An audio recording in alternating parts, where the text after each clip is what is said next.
Salut, j'espère que vous allez très bien et bienvenue dans cette nouvelle vidéo. Aujourd'hui, je vais vous montrer comment implémenter la transaction distribuée au niveau de notre microservice.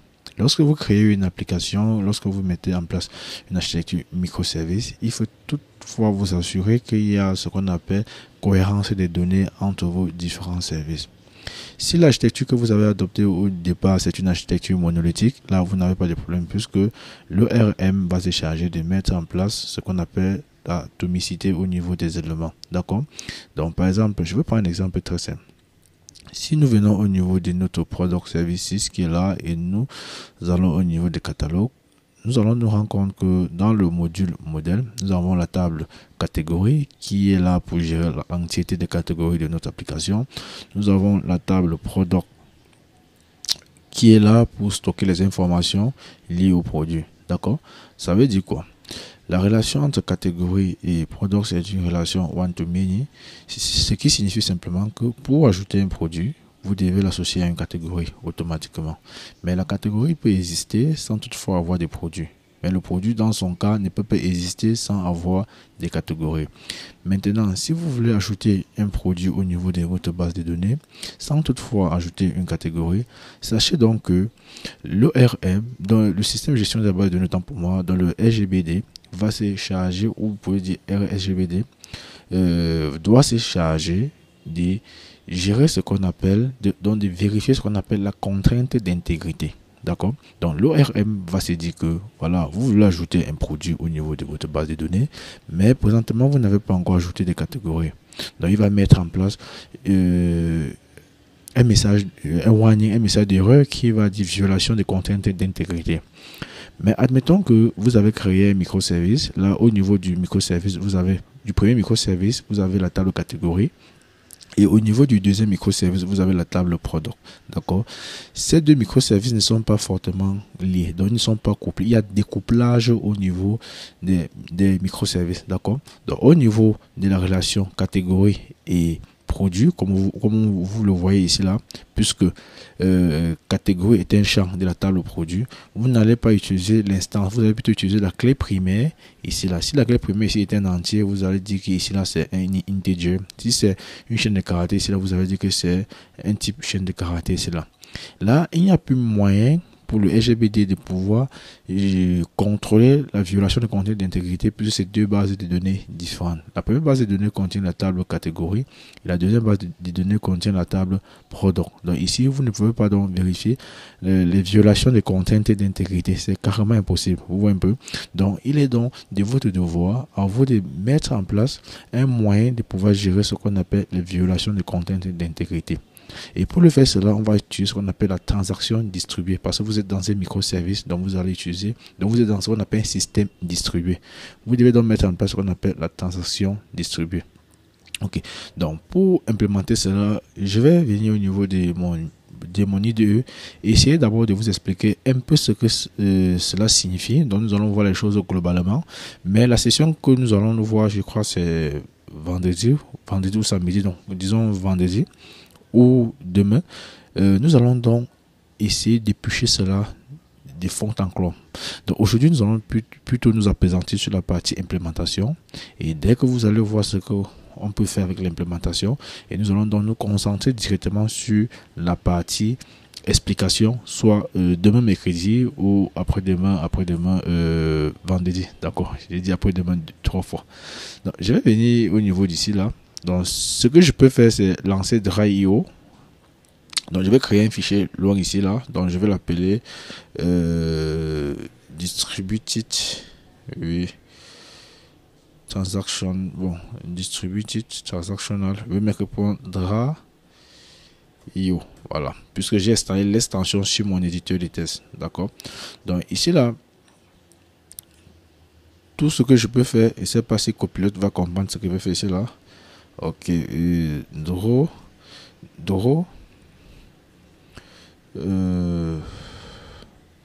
to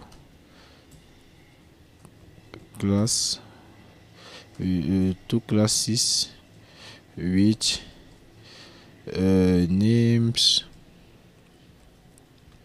product and inventory.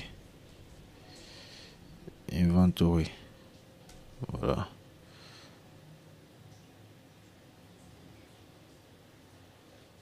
Je n'ai jamais essayé. On va voir s'il va comprendre.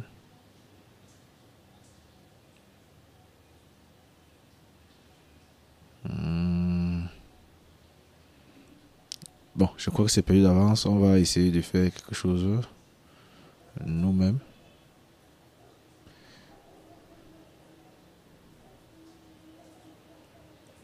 Bon, techniquement, Android devait déjà nous proposer l'interface pour pouvoir réaliser le truc. Bon, s'il ne l'a pas fait, j'ai une version de secours dans ma machine. Donc, nous allons l'utiliser cela. Voilà. Donc, je vais venir juste en bas. Là. Je vais dessiner deux classes. Dans ces deux classes, ça c'est juste une liste. Bon, on va l'utiliser. J'ai la product. Voilà. Au niveau de product, j'ai product ID. J'ai title. Oh. Title. J'ai description. Oui. Et pour description, j'ai stock. Je ne sais pas si c'est quantity ou bien c'est stock que j'avais mis. Ici, là, j'ai price. Voilà. Ici, je vais dupliquer. À ce niveau, j'ai inventory. Underscore ID qui l'a que primaire. Ici, là, j'ai price ou bien product ID. Voilà. Ici, là, j'ai price. Oui. Unit price. Ici, j'ai stock. Donc, j'ai quantity. Voilà. Ce champ-ci, ce dernier-ci n'a pas lieu d'être. Donc, je veux delete. D'accord? Donc, voilà ce que nous allons faire. Ici, l'événement est très simple. Ce que nous avons implémenté jusqu'à maintenant dans notre microservice, c'est que lorsqu'on ajoute un produit dans cette table ici, là, lorsqu'on ajoute un produit, directement, une requête est passée. Voilà, la requête est passée. Initialement, ce que nous avons implémenté une requête synchrone. C'est une requête synchrone en utilisant le protocole HTTP. Voilà, qui utilisait une méthode de type POST et envoyait donc les données à ce niveau-là. Voilà ce que nous avons fait initialement, envoyer les données à ce niveau-là. L'inconvénient avec cette méthode-ci là, c'est que si le service-ci est éteint, s'il ne marche pas, lorsque vous allez faire une requête de type POST à ce niveau, la requête tout d'abord doit faire une requête de type head. Ça va faire une requête de type head. Donc ici, ça va pour head pour vérifier si le serveur est en marche. Quand le serveur n'est pas en marche, il retourne une réponse de type. Donc il retourne. Quand ça. Bon, on va mettre la réponse. On va faire ça comme un diagramme d'activité. Bon, attendez, avant de continuer, je vais dire que le type de trait, je veux les traits droits. Voilà. Quand tout marche bien, d'accord, quand tout marche bien, il va répondre, ça c'est la requête. Quand tout marche bien, il va répondre un statut, status de type 201. Ça c'est quand tout a bien marché. Maintenant, quand tout ne marche pas bien, je vais mettre success là pour que nous soyons sûrs que c'est un succès. Laissez-moi un peu zoomer là. Là c'est carrément, c'est trop petit, ça peut me faire mal à l'œil. Voilà, ça c'est quand tout marche. Quand c'est un succès, ça retourne 200. Quand ce n'est pas un succès, ça retourne 500 dans la mesure où le serveur est success ou bien c'est created. Je mets created. Voilà, ça veut dire que c'est succès. Quand le statut status est égal à 400, ça veut dire que l'entête que vous avez, les données que vous avez envoyées, soit vous avez mal formaté les champs ou bien il y a quelque chose qui s'est mal passé. Là, c'est 400. Donc, ça veut dire ça, c'est bad request. Voilà. Maintenant, si ça donne ceci, ça peut donner, le statut peut donner, comme je dis, le statut ici peut donner, le statut ici peut donner 404. Ça veut dire que l'URL que vous avez lancé, ici c'est not found. Ça veut dire que l'URL que vous avez entré n'est pas correct. Donc le serveur bien marche, mais l'URL que vous avez entré n'est pas correct. Ou bien le statut ici peut être status. Le statut ici peut être 500. Là c'est server error.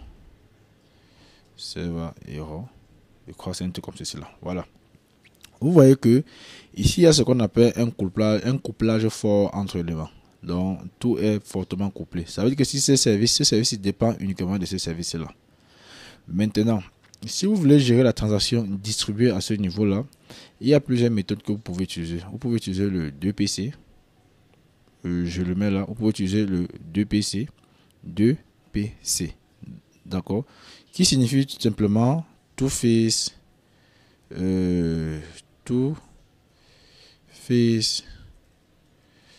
commit. Donc voilà ce que vous pouvez utiliser ici là. Two face commit. Ou bien vous pouvez l'implémenter vous-même avec la main. Maintenant, à quoi consiste le two face commit? C'est deux phases de commit. Imaginons que vous avez peut-être, admettons que vous avez peut-être deux bases de données. Je vais utiliser les bases de données pour que ce soit plus compréhensif. Voilà. Imaginons que vous avez les bases de données comme ceci là. D'accord. Voilà. Imaginons que vous avez ces bases de données. Ceci là, c'est DB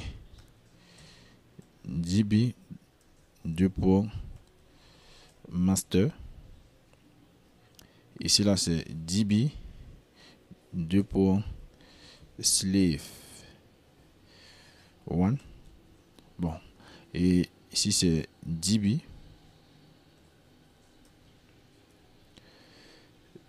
slave 2. Voilà. Et là, voilà. Ces bases de données ici là sont synchrones. Sont synchrones. La communication est synchrone. Voilà. Quand vous avez deux bases de données, master et deux slaves, vous pouvez avoir plusieurs slaves. Ça veut dire que les opérations d'écriture, dont read operation, sont là. Bon, on va pas utiliser l'acteur. On va se dire que ça, c'est le service qui est en charge. Peut-être, disons que ce service, donc c'est là, ou service bloc, ça dépend de vous. Lorsque l'utilisateur, les opérations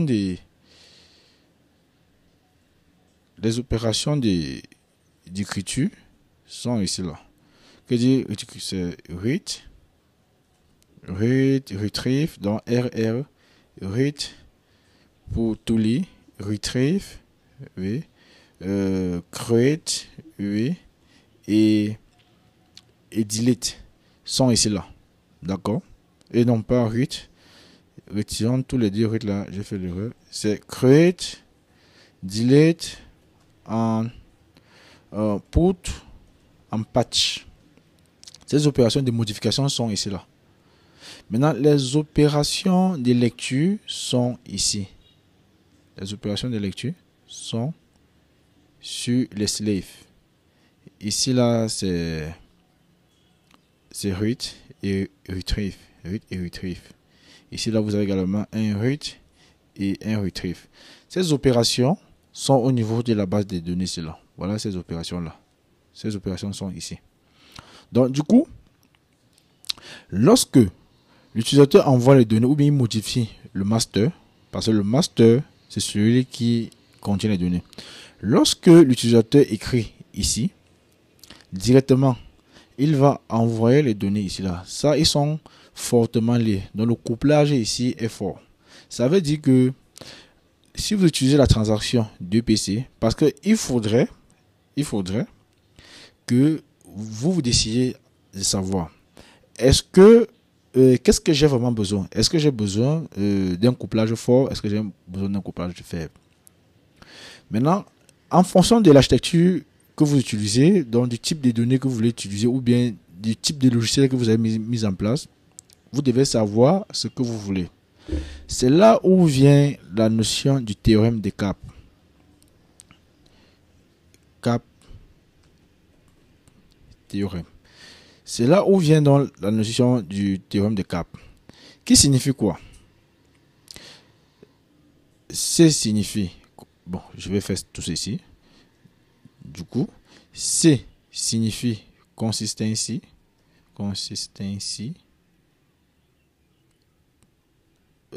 Consistency. Voilà, c'est pas si je vais écrire. Consistency. A signifie availability. Bon, et je sais pas comment l'écrire. Et P signifie partition. Voilà.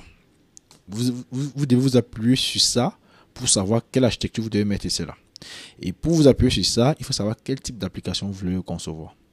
Maintenant, si c'est une application où vous voulez, et le théorème de Cap dit aussi que vous ne pouvez pas avoir tous ces trois éléments réunis au même moment. C'est soit deux.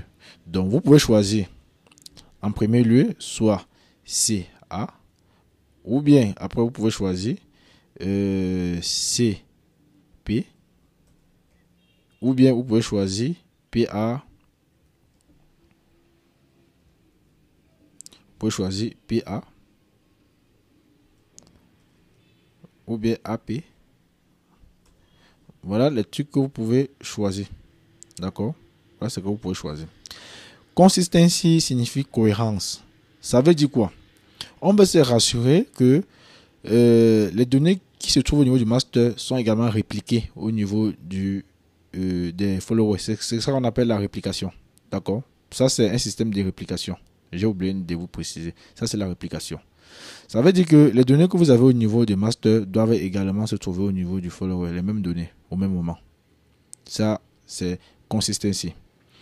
Maintenant, availability signifie la haute disponibilité. Vous voyez un peu. Ça veut dire que si vous choisissez consistance des données, bon, cohérence des données et disponibilité, vous devez utiliser CA. Si vous choisissez consistance des données et partitionnement, ça veut dire que vous devez utiliser CP. Partitionnement, généralement, c'est le partitionnement au réseau.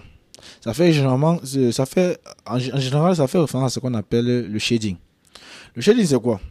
On va vous dire que au lieu d'avoir peut-être les mêmes données ici, là, au niveau des masters ici, on aura une partie des données ici et on aura également une partie des données ici. Ça veut dire que si vous voulez stocker, si vous avez peut-être un fichier peut-être de 10 Go ici, au lieu de le stocker directement ici, il peut diviser ça et renvoyer ici. C'est ça qu'on appelle le shading. Il y a plusieurs techniques au niveau du shading, c'est un peu plus poussé. Bon, ça dépasse un peu, ça dépasse un peu le cadre de ce cours. Maintenant, on va s'appuyer présentement parce que ce n'est pas un cours sur le système design, donc on va principalement s'appesantir sur la disponibilité, sur la cohérence. C'est ça qui nous intéresse aujourd'hui là, la cohérence. Maintenant, au niveau de la cohérence, on va dire quoi? Quand vous utilisez une communication synchrone, d'accord, ça veut dire que lorsque l'utilisateur va écrire les données ici là, directement il va répliquer ça au niveau des bases de données. Maintenant, qu'est-ce qui va se passer si au moment de répliquer la base de données, si son serveur est éteint? Parce que si son serveur est éteint, ça veut dire que vous ne pouvez pas répliquer. Là, c'est impossible. Qu'est-ce qui va se passer si c'est celui-ci qui est éteint? Ça veut dire que si le serveur s'y éteint et que, disons, Jean écrit les données au niveau d'ici, directement, les données ne doivent pas arriver ici, mais les données doivent être répliquées au niveau de la base de données 2, mais la base de données 1 ne sera pas répliquée. Et ça veut dire que si David vient lire au niveau, effectue une opération de lecture, et que l'opération de lecture vient plutôt au niveau de cette base de données-ci là, ça veut dire que les données qu'il aura ne seront pas à jour. Ça veut dire qu'il y a incohérence des données. Vous voyez un peu. Maintenant, il y a plusieurs techniques, plusieurs patterns qui ont été mises en place pour pallier à ce problème. Nous avons le pattern qu'on appelle 2PC, Two Phase Commit. Ça veut dire quoi? Quand Jean va écrire dans la base de données DB, directement, il va envoyer un message au niveau d'ici. Alors, avant de committer, dès qu'il va recevoir les données, il va envoyer un message à la base de données 1, à la base de données 2, que voilà, j'ai reçu les données qui viennent des gens. Est-ce que vous êtes prêts à le committer? Ça, c'est la première phase. Il y a ce qu'on appelle un coordinateur. C'est lui, le coordinateur, donc des coordinateurs. Lui, il va envoyer un message ici. Il va vous demander, est-ce que vous êtes prêts à pouvoir sauvegarder les données au niveau de votre base de données? Si les deux-ci votent Donc, c'est l'élection, au fait. Si les deux ici votent trop, que oui, je peux, celui-ci dit aussi je peux, Jean va les envoyer les données et il va faire un commit. Ça veut dire qu'ils sont disponibles à committer les données parce que c'est la même architecture qui se trouve au niveau d'ici là. Sauf que ceci c'est juste pour la lecture. Les retrieve et read, et celui-ci c'est pour la modification. Donc, la première phase c'est quoi? C'est la phase de préparation. Prepare phase. Maintenant, la deuxième phase maintenant, c'est la phase de commit. Voilà. Si celui-ci envoie les données au niveau de ici, il vous les demande est-ce que vous êtes prêt à pas si lui reçoit les données, ils envoient que est-ce que vous êtes prêt à committer les données ou bien à sauvegarder les données. Si ceci, l'un d'eux vote non, il va faire ce qu'on appelle un rollback, soit commit ou rollback. Un rollback. Voilà. Il va faire soit un commit, soit un rollback. S'il envoie les élections, ceux-ci votent trop, il reçoit trop partout, il va faire un commit à la deuxième phase. Et si l'un d'eux vote false, qui ne peut pas recevoir, ou bien il n'a pas de réponse, s'il n'a pas de réponse avec que celui-ci a voté false, il va faire ce qu'on appelle un rollback, il ne va pas sauvegarder les données. Là, ça maintient ce qu'on appelle la cohérence au niveau des données. C'est ça qu'on appelle data consistency. Maintenant, l'idée de la réplication, c'est pour avoir une haute disponibilité. Ça veut dire que les opérations de lecture sont plus fréquentes que les opérations d'écriture. C'est pour avoir ce qu'on appelle la haute disponibilité. Soit vous utilisez la partition. Partition, c'est le shading. Donc, ça veut dire que vous prenez un fichier, vous divisez, vous mettez ça dans plusieurs nœuds. Bon, voilà ce qu'on a vu au niveau de two-phase commit. Maintenant, parlons maintenant des sagas. Saga, c'est aussi un pattern pour gérer la transaction distribuée. Ça, c'est Saga. Saga, comment est-ce que lui, il fonctionne? Il va se dire que Saga va se dire quoi? Parce qu'il existe deux types de Saga. Il y a la chorégraphie et il y a l'orchestration. D'accord? Donc, ce que nous allons voir aujourd'hui, c'est l'orchestration. La chorégraphie, c'est pas un peu comme le two-phase commit. Mais ce n'est pas exactement ça, mais c'est la même chose, c'est synchrone. Mais on va s'appesantir beaucoup plus sur la partie asynchrone. Ici, on va se dire que les opérations ici là ne seront plus synchrones. Donc, on va supprimer ceci. Ce ne seront plus les opérations synchrones. On va se dire que nous aurons ce qu'on appelle un message broker. Voilà. On va toujours utiliser ceci, mais à ce niveau, on va essayer de le faire comme ceci et roter un peu. Voilà. On va utiliser un broker. Voilà. Il va venir là. Et à ce niveau, il va venir là. Voilà. Ici, c'est async. Au niveau d'ici, c'est quoi?